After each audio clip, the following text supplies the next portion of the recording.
Hello everyone, welcome to my channel. তো আজি মই আপোনাৰ আগত কেইটামান জিকেৰ কোৱেশ্যন লৈ আনিছোঁ য'ত আপোনালোকৰ আহি থকা এক্সাম আসাম ডেইলি ৰিক্ৰুইটমেণ্ট আৰু বহুতখিনি এক্সামৰ কাৰণে গুৰুত্বপূৰ্ণ হয়। তো আজি ভিডিঅ'টো যদি ভাল লাগে আপোনালোকে এটা লাইক কৰি দিব আৰু চেনেলটো ছাবস্ক্ৰাইব কৰি থৈ দিব। আৰু আমাৰ আগৰ ভিডিঅ'বিলাক আপুনি আমাৰ চেনেলটোৰ পৰা চাব পাৰে। ৰিজনিঙৰ ভিডিঅ' আছে আৰু আপোনাৰ ইংলিছ গ্ৰামাৰৰ ওপৰত আছে। বহুত শ্বৰ্ট ট্ৰিক্সবিলাক শিকাইছোঁ মই ইংলিছ ৰিজনিঙত আৰু গ্ৰামাৰতো বহুত ধুনীয়া ট্ৰিক্সবিলাক শিকাইছোঁ কেনেধৰণে আপুনি গ্ৰামাৰবিলাক কৰিব পাৰে। বলক আজিৰ প্ৰথমটো কুৱেশ্যনৰ বাবে আমি আগবাঢ়ি যাওঁ। যোৱা ভিডিঅ'ৰ আমাৰ হোমৱৰ্কটো আছিলে which is the largest river island in the world, পৃথিৱীৰ আটাইতকৈ ডাঙৰ নদী দ্বীপ কোনটো? তো ইয়াৰে শুদ্ধটো হ'ব অপশ্যন বি মাজুলী। পৃথিৱীৰ আটাইতকৈ ডাঙৰ নদী দ্বীপ হৈছে মাজুলী। আজিৰ প্ৰথমটো কুৱেশ্যন হৈছে which is the biggest refinery in India, ভাৰতৰ বৃহত্তম শোধনাগাৰ কোনটো? ইয়াৰ শুদ্ধটো হ'ব অপশ্যন এ জামনগৰ। ভাৰতৰ বৃহত্তম শোধনাগাৰ হৈছে জামনগৰ।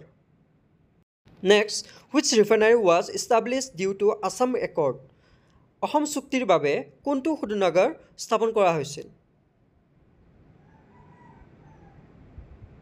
ইয়াৰ শুদ্ধটো হ'ব অপশ্যন চি নুমলীগড়। অসম চুক্তিৰ বাবে নুমলীগড় শোধনাগাৰ স্থাপন কৰা হৈছিল। Next, which is the original source of Ayurveda's book, আয়ুৰ্বেদৰ কিতাপখনৰ মূল উৎস কি? ইয়াৰ শুদ্ধটো হ'ব অপশ্যন ডি অথৰ্ববেদ। আয়ুৰ্বেদৰ কিতাপখনৰ মূল উৎস হৈছে Atharvaveda. Next question, where is the headquarters of FIFA located, ফিফাৰ মুখ্য কাৰ্যালয় ক'ত অৱস্থিত?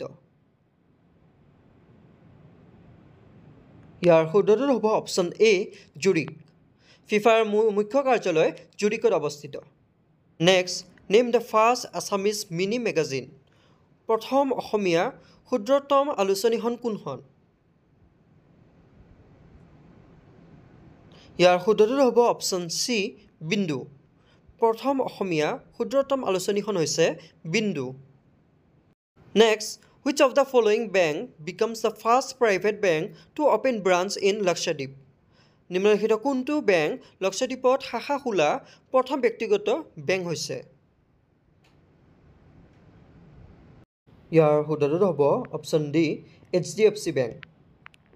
লক্ষাদ্বীপত শাখা খোলা প্ৰথম ব্যক্তিগত বেংক হৈছে HDFC bank. Next, who is the new chief justice of Guwahati high court, Guwahati উচ্চ ন্যায়ালয়ৰ নতুন মুখ্য ন্যায়াধীশ কোন? ইয়াৰ শুদ্ধটো হ'ব অপশ্যন এ বিজয় বিষ্ণয়। গুৱাহাটী উচ্চ ন্যায়ালয়ৰ নতুন মুখ্য ন্যায়াধীশ হৈছে বিজয় বিষ্ণয়। এইটো এটা ইম্পৰ্টেণ্ট কুৱেশ্যন, আপোনালোকে সকলোৱে মাৰ্ক কৰিব। Next, when is world homoeopathy day celebrated, Biswa homoeopathy দিৱস কেতিয়া উদযাপন কৰা হয়? ইয়াৰ শুদ্ধটো হ'ব অপশ্যন বি 10 এপ্ৰিল। বিশ্ব হোমিঅ'পেথি দিৱস 10 এপ্ৰিল উদযাপন কৰা হয়। এইটো এটা মষ্ট ইম্পৰ্টেণ্ট কুৱেশ্যন হয়, আপোনালোকে সকলোৱে মাৰ্ক কৰিব। Next, which state has the longest coast line, কোনখন ৰাজ্যৰ আটাইতকৈ দীঘল উপকূল আছে? ইয়াৰ শুদ্ধটো হ'ব অপশ্যন চি গুজৰাট। গুজৰাট ৰাজ্যৰ আটাইতকৈ দীঘল উপকূল আছে। আৰু অন্ধ্ৰপ্ৰদেশ হৈছে second longest coast line in India. প্ৰথমটো হৈছে গুজৰাট আৰু ছেকেণ্ডটো Andhra Pradesh. Next, in which year did prime minister Narendra Modi announce demonetisation in India, কোন বছৰত প্ৰধানমন্ত্ৰী নৰেন্দ্ৰ মোদীয়ে ভাৰতত বিমুদ্ৰাকৰণৰ ঘোষণা কৰিছিল? ইয়াৰ শুদ্ধটো হ'ব অপশ্যন বি 2016। 2016 চনত প্ৰধানমন্ত্ৰী নৰেন্দ্ৰ মোদীয়ে ভাৰতত বিমুদ্ৰাকৰণৰ ঘোষণা কৰিছিল।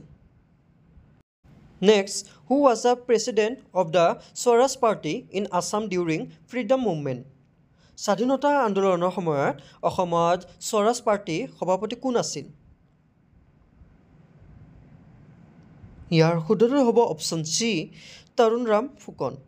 স্বাধীনতা আন্দোলনৰ সময়ত অসমত স্বৰাজ পাৰ্টিৰ সভাপতি তৰুণৰাম ফুকন আছিল। Next, name the chief architect who constructed the city of Rangpur, Rangpur চহৰ নিৰ্মাণ কৰা মুখ্য স্থপতিবিদজনৰ নাম কি?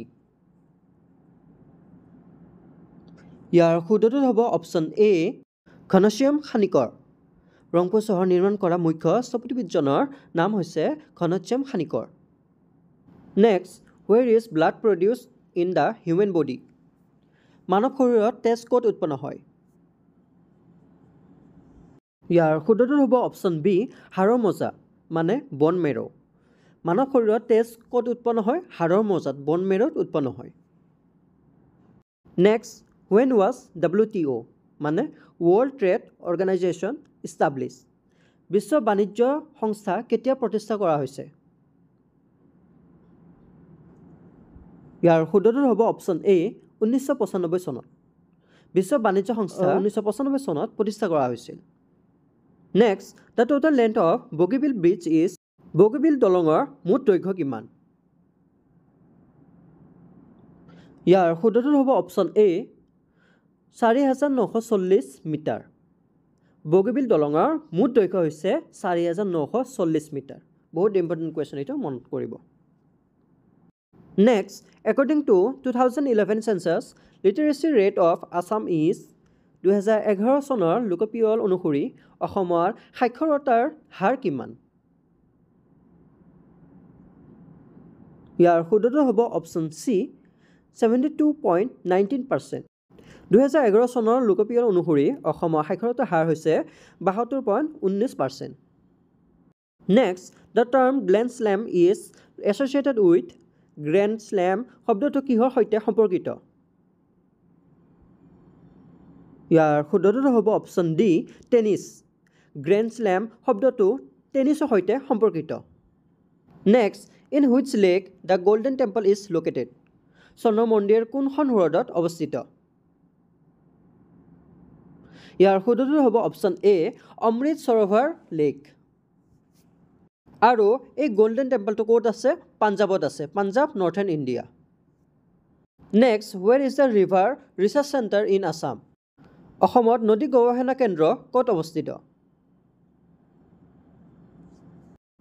ইয়াৰ শুদ্ধটো হ'ব অপশ্যন বি গুৱাহাটী অসমত নদী গৱেষণা কেন্দ্ৰ ক'ত আছে গুৱাহাটীত অৱস্থিত নেক্সট আজি এইটো লাষ্ট কুৱেশ্যন হয় potato chips are stored in this gas to prevent oxidation জাৰণ প্ৰতিহত কৰিবলৈ আলুৰ চিপছবোৰ ডেছ গেছত সংৰক্ষণ কৰা হয় কোনটো গেছত ইয়াৰ শুদ্ধটো হ'ব অপশ্যন এ নাইট্ৰজেন গেছত জাৰণ প্ৰতিহত কৰিবলৈ আলু চিপছবোৰ ক'ত থোৱা হয় কি গেছত থোৱা হয় নাইট্ৰজেন গেছত সংৰক্ষণ কৰা হয় তো আজিৰ এই 20টা কুৱেশ্যন আপোনালোকক কেনেকুৱা লাগিল মোক কমেণ্ট ছেকশ্যনত জনাব ভিডিঅ'টো ভাল লাগিলে লাইক কৰিব আৰু চেনেলটো ছাবস্ক্ৰাইব কৰিব তো বলক আজি আমি হোমৱৰ্কটো ফালে আগবাঢ়ি যাওঁ আজিৰ হোমৱৰ্কটো হৈছে United nations day is celebrated on ৰাষ্ট্ৰসংঘ দিৱস কেতিয়া পালন কৰা হয় তো ইয়াৰে শুদ্ধটো আপোনালোকে মোক সকলোৱে কমেণ্ট ছেকশ্যনত জনাব আৰু এনেকুৱা ধৰণৰ ইনফৰ্মেটিভ ভিডিঅ' পাই থাকিবলৈ আপোনালোকে সকলোৱে মোৰ চেনেলটো ছাবস্ক্ৰাইব কৰি থৈ দিব তো নেক্সট ভিডিঅ'লৈ আকৌ আপোনালোকক লগ পাম